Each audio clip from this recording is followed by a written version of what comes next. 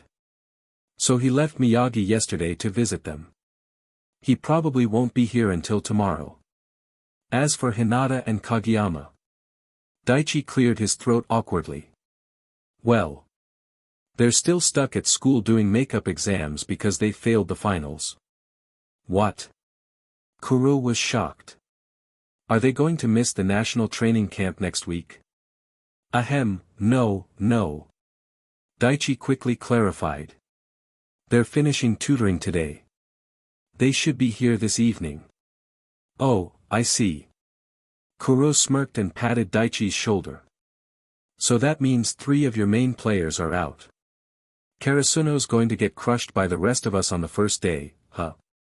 You might not win a single match. Hey.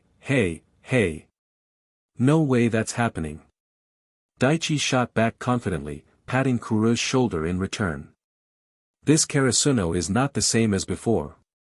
We'll show you, don't underestimate us. And Daichi's words weren't empty bravado. Since the Miyagi Prefecture qualifiers, Karasuno had been through a whirlwind of training. They'd played countless practice matches, against local schools and even powerhouses like Shiratorizawa and Aoba Josai. Through those intense matches, they'd found their weaknesses and worked hard to overcome them. Constant repetition. Non-stop practice. Better teamwork. Stronger fundamentals. They'd rebuilt their team from the ground up. Karasuno wasn't just back, they were reborn. Ha ha ha. Kuroo laughed again. Alright then, let's see what you've got. Once you're ready, head to the gym, the others are already there. Got it. We'll be right there. Meanwhile, at Karasuno High, Hinata and Kageyama were just finishing up their makeup exams. Waiting for them outside the school gates was Tanaka's older sister, Siko. A bold university student with a personality not too different from Tanaka's. Let's go. She cocked her thumb toward the pickup truck behind her. Hop in, you academic disasters. Elsewhere in the halls of Nekoma High, Coach Ukai and Takeda met with Coach Nekomata. It's been a while, Coach. Ukai said. Thank you so much for inviting us to join this training camp. Ha. Not at all. Nekomata scratched his head with a sheepish grin. We're happy to have you here. You've got some real potential, do your best at nationals next week. You're not going? Ukai asked, surprised. Even a strong school like Nekoma couldn't make it through Tokyo's qualifiers. Ha. We just had some tough luck. Nekomata was surprisingly light-hearted about it. Once I saw the tournament bracket, I knew we were in trouble. Our second-round opponent was Takayama, the reigning champions. They've won several spring high and inter-high tournaments. They're a force. If you guys end up facing them, watch out. The reigning champs. Ukai's expression darkened slightly. They must be insanely strong. Back in Nekoma's gym, Karasuno had arrived. The large gymnasium was already buzzing with activity. Several teams were warming up. Once warm-up is over, we'll rotate through training matches, Kuroo explained to Daichi. The losing team has to do fish dives around the court for a week. Sounds fair. Daichi clenched his fists, then turned to his team with determination. Let's do this. With the warm-up done, the rotating practice matches began. There were 5 teams in total, including Karasuno. First was Aoba Josai from Kanagawa. Their biggest weapon was serving, they emphasized it above all else. Each practice ended with 100 serves per player. And all that repetition paid off, their serves were terrifying. Their opponents were Shinzen High from Saitama. While they lacked flashy star players, they were masters of teamwork and coordination. Then came Karasuno's longtime rivals. Nekoma High. Defense-focused and relentless, their playstyle was all about wearing down the opponent until the perfect counterattack. They were a nightmare to score on. And finally, Fukurodani Academy. Their ace was said to be on the same level as Ushijima, top 5 in the nation. Fukurodani was the strongest team in this entire training camp. And now, standing among them, was Karasuno. How would they stack up? What kind of sparks would fly? Underscore. Fish dives for a person. What a tough opponent. Daichi wiped the sweat off his forehead, looking solemnly at Aoba Josai, whose players were being punished on the opposite side of the court. If it hadn't been for Nishinoya's incredible performance in defense, they definitely wouldn't have managed to win against such a powerful opponent. Even so, Karasuno's training matches today had more losses than wins. Out of the teams gathered here, they only managed to scrape a few victories from Aoba and Shinzen.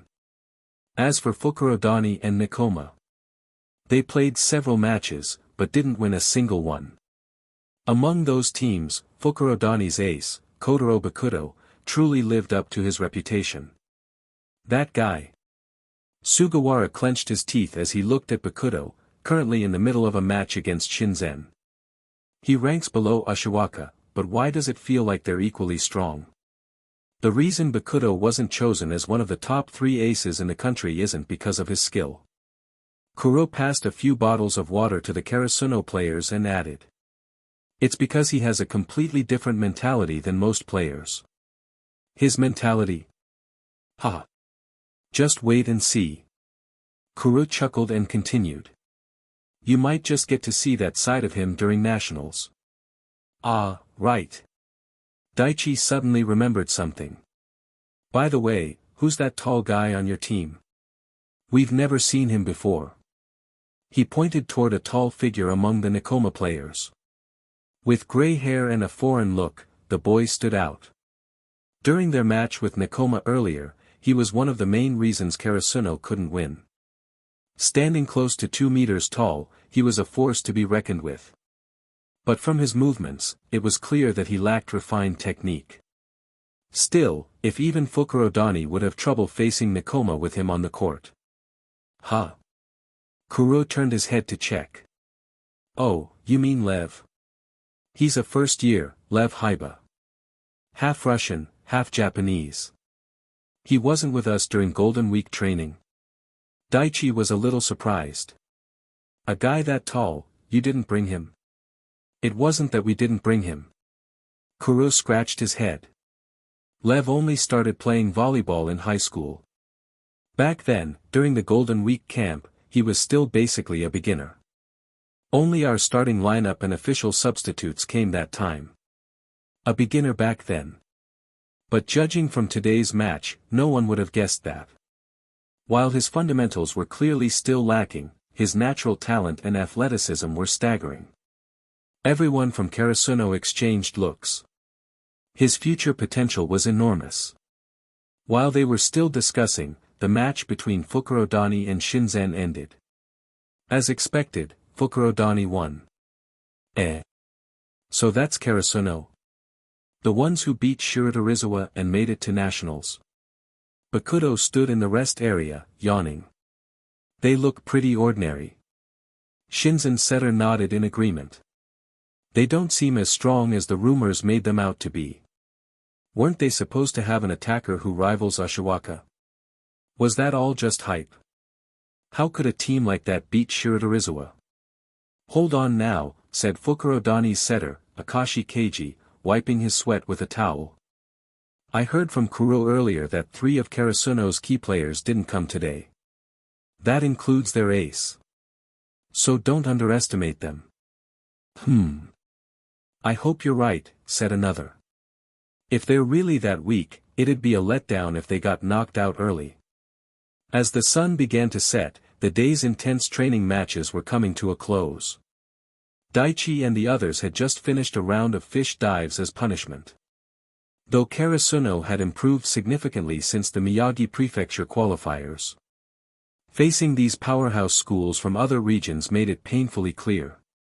Without Akira, they still lacked attacking power. Among the participating teams, Fukurodani is one of Tokyo's 3 representatives.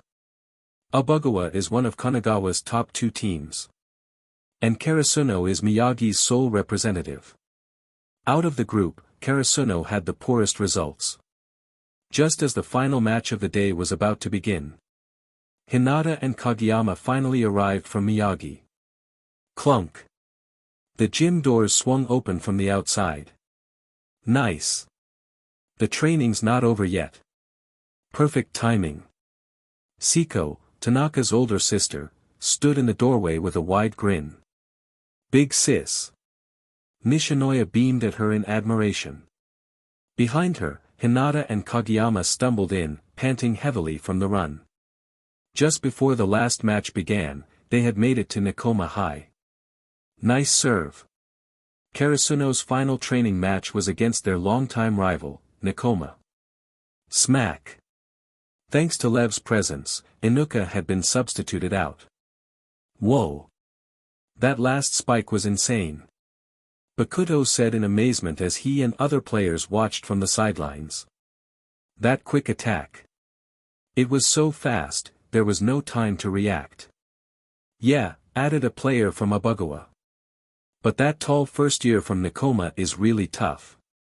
Give him a few more rounds, and I bet he'll catch that quick. You're right, agreed Akashi. He gave us a lot of trouble during our match. He's tall, athletic, and has incredible instincts. What a ridiculous talent. But Karasuno's in danger. Shinzen's captain, Kogure, crossed his arms and sighed. If Nekoma shuts down that strange quick attack of theirs, how else are they going to score? Didn't Nekoma say they played Karasuno all day during Golden Week and couldn't win a single match? This team doesn't seem as strong as the rumors claimed. Although Karasuno has made significant progress during this period, Nekoma hasn't stood still either. Located in Tokyo, where strong teams are everywhere, a school without real skills simply can't survive. Although they only made it to the second round of the Tokyo qualifiers, that just proves how overwhelming Takayama is. From Golden Week until now, Nekoma has not only swallowed their pride and trained harder but also improved significantly.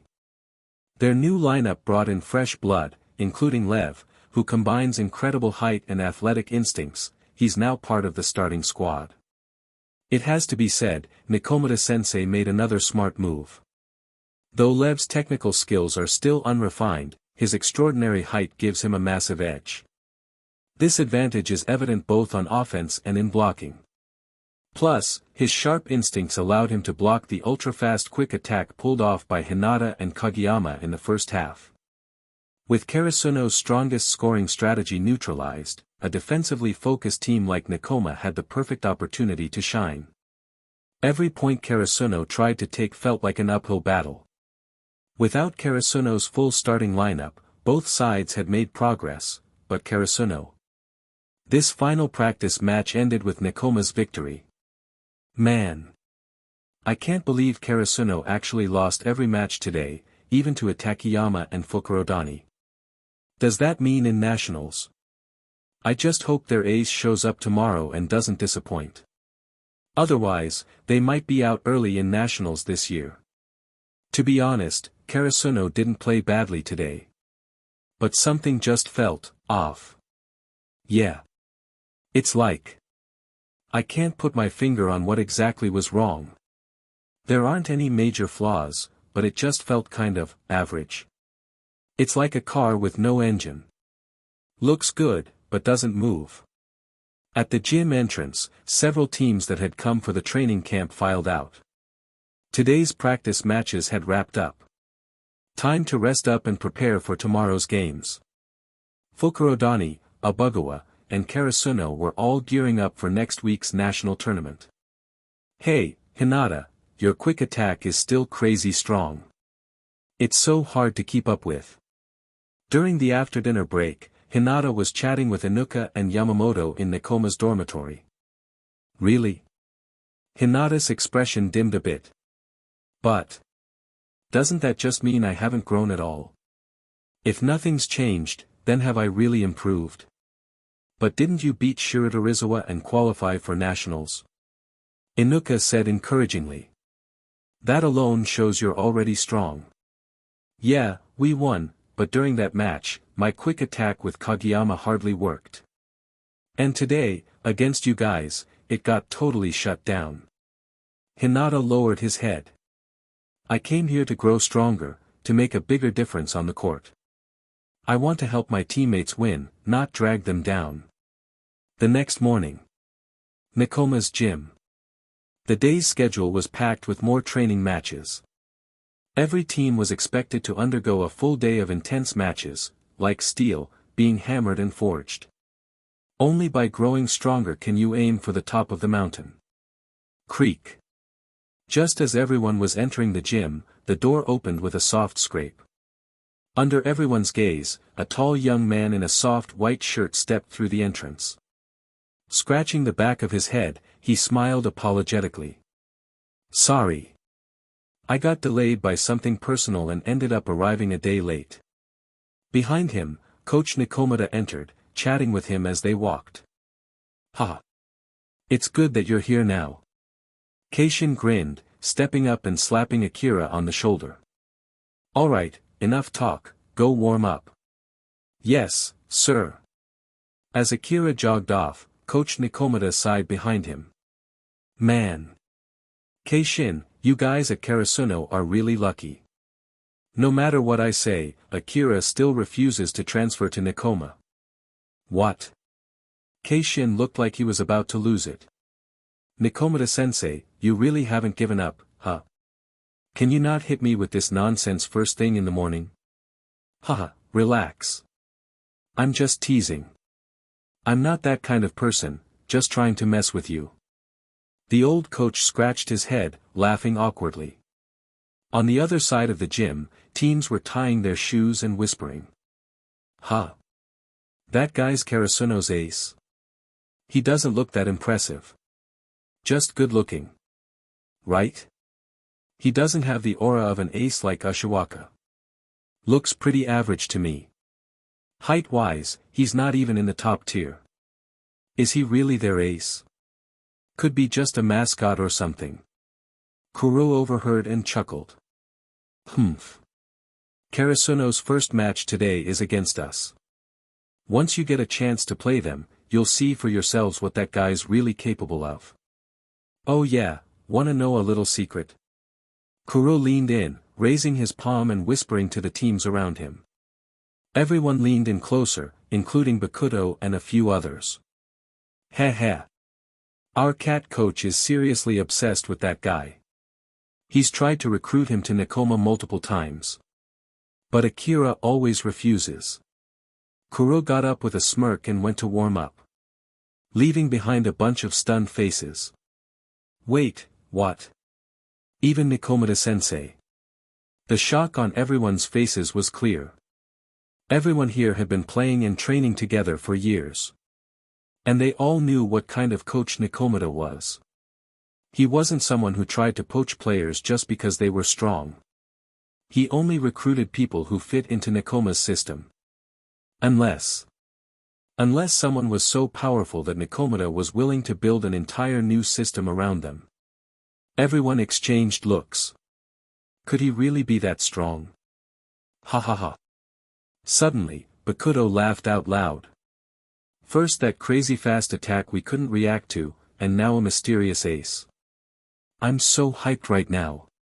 Whether he's strong or not, who cares what people say? It's what happens on the court that counts. Just wait and see. We'll find out with our own hands. Chirping. After the warm-up event, several teams began playing in pairs. The first training matches were Nekoma vs Karasuno and Fukurodani vs Aoba. Shinzen Hai, on the other hand, watched freely from the sidelines. Ha! That cod roe mouth from Aoba got shut down hard by Fukurodani. Daiki Ogano, a main player from Shinzen, laughed loudly from the sidelines as he mocked Aoba's failed serve. Captain. One of his teammates suddenly called out. The match between Karasuno and Nekoma is about to start. Oh. Hearing that, the player they called Little Deer blinked and turned to the other court. Both teams were already on the court and ready to serve. That ace from Karasuno, number 7. Let's see what he's made of. Chirping. Karasuno served first. But Nekoma's iron defense wasn't just for show. Kuroo, in the back row, caught the fast serve with ease. Offense. The members of Nekoma moved like hunting lions, coordinating in a synchronized attack. Multiple attackers moved at once. Here it comes. Little Deer's eyes narrowed. Nekoma was also known for its tactical plays. Could Karasuno handle this kind of assault? But facing several simultaneous attackers, Karasuno's front line, led by Akira, remained calm. Even though Nekoma's attacks were unpredictable, they had patterns. Whoosh! Just as they kept watching closely. A decoy pass. Left wing. Even before the pass was made, Akira had already moved from the center of the net to the left. The moment Kenma's toss direction was revealed, Akira took 2 swift steps to the left side of the net. It's that tall guy's attack. Seeing this, Little Deer frowned from the sidelines. This was one of Nekoma's signature plays. Even if the blocker predicted who the attacker was, Nekoma's half-Russian player could overpower most opponents with height alone. He could reach the apex faster than anyone else and finish the spike earlier. Some players simply couldn't jump as high as him. With that kind of height advantage, most ordinary blockers couldn't stop his attacks. Humph. So that's Karasuno's ace. Even if he's skilled, you can't make up for a height disadvantage. But to everyone's surprise, Lev had just leapt, and Akira's hand was already there, blocking him. This. Everyone from Shinzen nearly jumped out of their seats. His hand is already above the net. And he barely jumped. What kind of freakish vertical is that? Bang! Lev's spike didn't even reach higher than Akira's block. The ball was stuffed straight down. Karasuno scores. Everyone on Nekoma's side tensed up. That familiar feeling again. The same helplessness from the last time they scrimmaged with Karasuno. Even with his huge height advantage, Lev still couldn't break through. Lev stared, stunned, at Akira, who had already turned and walked back to his position on the opposite side of the net. Even Bakudo from Fukurodani could only beat Lev with technique, not height. And yet, what Lev didn't know was, for Akira, blocking a player like him wasn't particularly difficult. Lev had the height and athleticism, sure, but he couldn't wield them properly. He played on raw instinct, with weak technique. Against such a player, both offensively and defensively, Akira could read his moves at a glance. Just like with that last spike. Experienced attackers knew how to disguise their target and mislead blockers. But Lev had stared down Karasuno's back left the moment he jumped. That gave everything away. Akira didn't even have to guess, he just planted his block straight in front of Lev and shut him down completely. To Akira, this so-called powerful attacker was just a talented rookie, still raw, still predictable. Phew. Little Deer exhaled as he watched Karasuno. With a vertical like that, even if his technique is average, he has to be their ace. But as he looked at the calm figure standing on the court, it was hard to believe this was the same quiet, gentle guy who had walked in earlier. Now, standing there. He was like an iceberg, its hidden mass beneath the sea just beginning to rise above the surface. Chirping. The referee blew the whistle again. Karasuno serve. Bang! Nekoma received and started organizing another attack.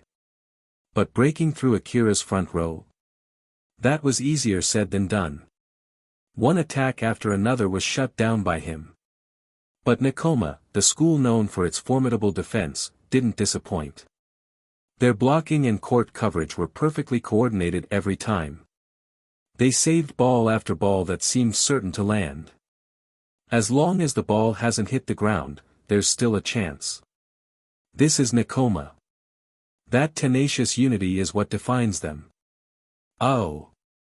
The situation is playing out exactly the way Nekoma wants it to.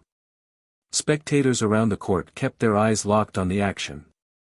Relentless defense, patient build-up, this was Nekoma's rhythm. Could it be that Karasuno's ace is only really effective at blocking? Daiki Ogano frowned slightly from the sidelines. Take notes, guys. When we go up against Karasuno, we need to avoid his blocks. If we can go around him, their strength drops significantly. Yes, Captain. But just as he finished speaking, the situation on the court changed. Kenma set the ball to Yamamoto for an attack. The spike hit Akira's arm but didn't bounce back toward Nekoma's side. A soft block. Instead of pressing down, Akira angled his arms back. Nekoma's defensive formation was left wide open. The ball flew into Karasuno's back row. One touch. After several failed blocks, Akira redirected the ball right back onto Karasuno's side. Suddenly, the roles of offense and defense were reversed. Now it was Karasuno's turn to attack. I got it. Thwack. Tanaka, waiting in the back row, easily picked up the chance ball. Kageyama was in position, time to strike. Whoosh! The ball spun sharply and flew straight toward Akira on the left. Here it comes. The entire Nekoma team tensed in unison.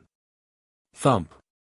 From the bench, Daiki Ogano saw the sudden shift in Nekoma's defense and leapt up, nearly knocking over his chair. Not only him, but the entire Shinzen team stared wide-eyed at the court. What? Why isn't Nekoma going for the block? In the face of Akira's spike, no one in Nekoma moved to the front row for a block. They all fell back, eyes focused on the figure already airborne.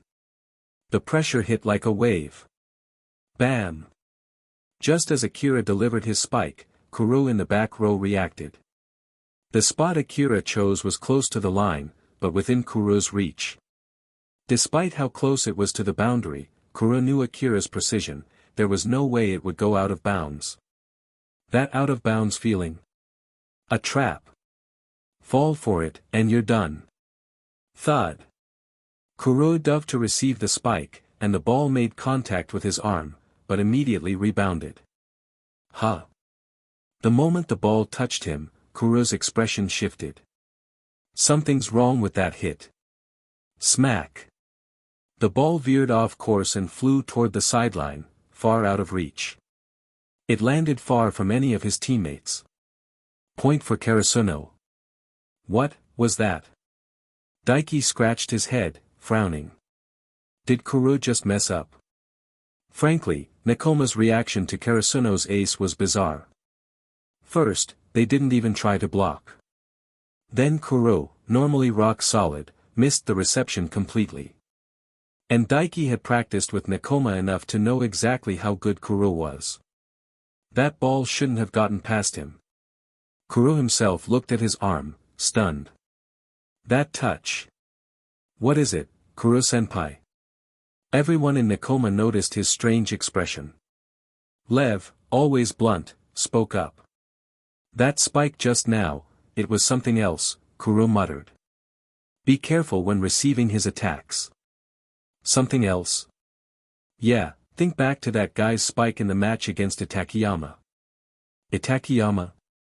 Everyone exchanged confused glances. But now wasn't the time for explanations. Wordlessly, the team reset. No one doubted Kuroo's words. If he made a mistake, he owned it, always. So if he said Akira's spike was different, then it was. With the formation adjusted, the game pressed on.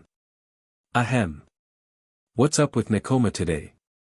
Daiki Ogano watched the game with a puzzled expression.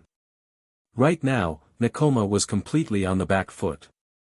As a team known for its defense, don't they realize the danger of leaving the net wide open? Every time Karasuno's number 7 ace smashes the ball, they don't step up to block. Why are they playing like this? Shinzen, who had never gone up against Karasuno, didn't understand. But Nekoma's current tactics were actually based on valuable experience gained from their training matches with Karasuno.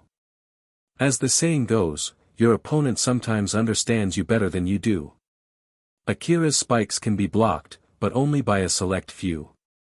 If Lev had sharper skills, he might be able to interfere with Akira's spikes. The only reason Shiratorizawa was able to partially block Akira's attacks was because their players had the physical stats to do it, jumping high and hitting hard. But when Akira chooses to force his way through a block like that, it drains his stamina fast.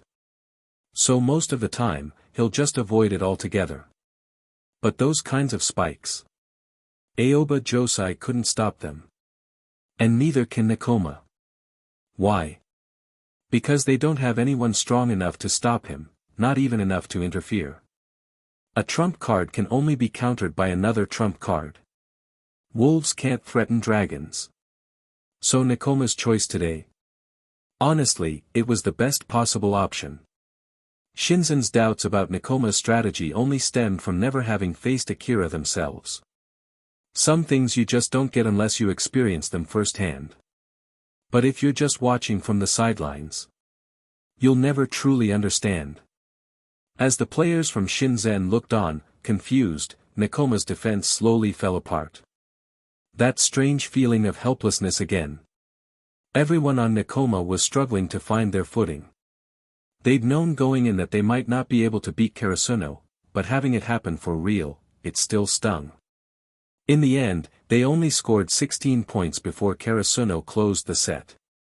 On the neighboring court, the match between Fukurodani and Abugawa was also wrapping up. As expected, Fukurodani held the lead. Abugawa's serves were sharp, but once they were received cleanly, their strategy collapsed. Fukurodani took the set with ease, 25-21. Oh. Seeing the other match finish early, both teams glanced over. Karasuno 25, Nekoma 16. Nekoma only scored 16. But they were dominating Karasuno just yesterday. Abugawa's captain, Shokichi Ganmatsu, stared at the scoreboard in disbelief. He was the one Daiki often called cod roe mouth. The only change in Karasuno is that new guy. He turned his gaze toward Akira, who was now resting off-court. Their setter, Chigaya, sighed while sipping from his water bottle. It's not just his strength, Karasuno's whole momentum is different today. Meanwhile, Karasuno and Nekoma were chatting post-match. Hey! I expected everyone to improve, but I didn't think you would level up this much. Kuroo came over and clapped Akira on the shoulder in surprise. Haha, thanks, Kuroo-senpai, Akira replied with a small smile. Seriously though. Does that spike of yours have spin on it too? It hits your arm and just bounces right off, impossible to catch. It's kinda like that guy Sakusa's attack. Yamamoto chimed in with a laugh. Even in the match just now, Nekoma had been completely thrown off by Akira's spikes. Sakusa? Who's that? Hinata asked, curious. You don't know. Kuroo looked a bit shocked. He's the ace of a Takayama Institute, and one of the top 3 aces in the country. If there's a top 3, who are the other 2? Lev leaned in curiously. He didn't know much either. Kuroo patted him on the shoulder. There's Ushijima from Shiratorizawa up in Tohoku, Sakusa from Kanto, and Kiryu from Kyushu. They're this year's top 3 high school aces. By the way, Sakusa's the only one among them who's a second year. Well, he added, just because they're top 3 aces doesn't mean their teams are top 3 too. Hinata's eyes lit up with determination. We've gotta beat all of them. Ha ha ha. That's the spirit. Bakuto appeared beside him, slapping his shoulder with a loud laugh. You're my kind of guy. Huh, no kidding. Kuroo scratched his head, smiling. But yeah, Itakayama, where Sakusa plays. That team's stacked. Legit championship contenders. They've won both spring and inter-high tournaments before. We went up against them in the second round of qualifiers and got knocked out. Then he shot a teasing look at Bakuto, who was still chatting with Hinata. Fukurodani lost to Itakayama in the finals and ended up as Tokyo's second rep. Would you stop bringing that up already? Bakuto shouted, exasperated. Next time we face them, I'm gonna crush them.